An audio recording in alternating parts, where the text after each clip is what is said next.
नमस्कार, आप देख रहे हैं द न्यूज़ हाउस और आपके साथ मैं हूं दीपेश जैन।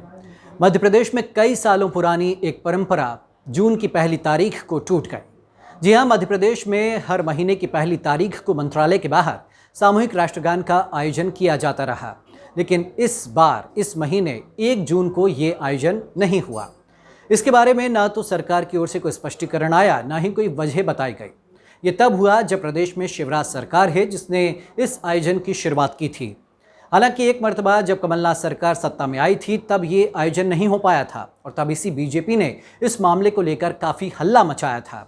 इसके बाद कमलनाथ सरकार ने भी बैकफुट पर आकर न केवल इस सामूहिक राष्ट्रगान के आयोजन का दायरा बढ़ाया था, बल्कि उसमें पुलिस बैंड को भी शामिल करने की मंजूरी दी गई थी और खुद कमलनाथ पैदल मार्च करते हुए मंत्रालय तक पहुंचे थे।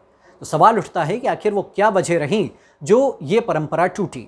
अब अगर सूत्रों की माने तो सरकार के मुताबिक कोरोना की वजह से फिजिकल डिस्टेंसिंग को मद्देनजर रखते हुए ये आयोजन नहीं किया गया। लेकिन फिर इसी के साथ सवाल उठ खड़े होते हैं कि अगर यही वजह थी तो फिर प्रदेश में बाकी आयोजनों में भी फिजिकल डिस्टेंसिंग का ख्याल क्यों नहीं रखा गया? क्या बीजेपी ने अपने तमाम आयोजनों को रद्द किया? ऐसा नहीं हुआ, क्योंकि बीजेपी तो तमाम आयोजन करती नजर आए। ऐसे में सरकार से द न्यूज़ हाउस के सवाल, अगर कोरोना की वजह से ये आयोजन रद्द किया गया था तो इसकी पूर्व सूचना क्यों नहीं दी गई? अगर फिजिकल डिस्टेंसिंग को ही वजह माना गया तो फिर इसका पालन हर जगह क्यों नहीं किया जा रहा?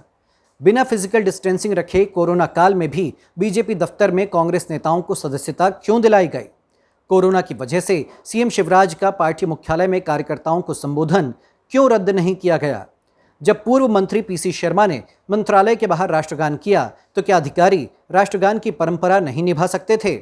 क्या बीजेपी और स्वयं शिवराज सिंह चौहान इस परंपरा के टूटने पर खेद प्रकट करेंगे? अब जाहिर सी बात है कि कमलनाथ सरकार के आने पर जब इस परंपरा को लेकर इतना बवाल हुआ था, तो फिर जब बीजेपी शासनकाल में ये परंपरा टूटी तो भला कांग्रेस नेता क्यों चुप बैठते? पूर्व मंत्री पीसी शर्मा ने इस मुद्दे को लेकर बीजेपी पर जमकर हमला बोला और सरकार को आईना दिखाते हुए वे स्वयं मंत्रालय पहुंचे और अपने चंद साथियों के साथ उन्होंने राष्ट्रगान किया। साथ ही साथ कहा कि क्या अब सरकार अपनी इस गलती के लिए माफ़ी मांगेगी? तो मैं समझता हूं कि कल से शुरू करना था सरकार को, और मुझे उम्मीद है हम लोग शौर्य स्मारक से पैदल आते थे बैंड बाजे के साथ और फिर करते थे, लेकिन जिस तरह से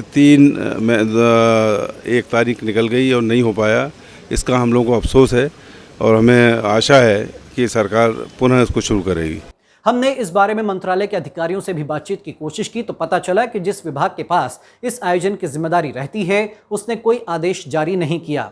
साथ ही साथ कर्मचारी नेताओं ने भी माना कि ये परंपरा टूटना गलत थी। सरकार अगर चाहती तो फिजिकल डिस्टेंसिंग के साथ राष्ट्रगान का भी आयोजन कर सकती थी।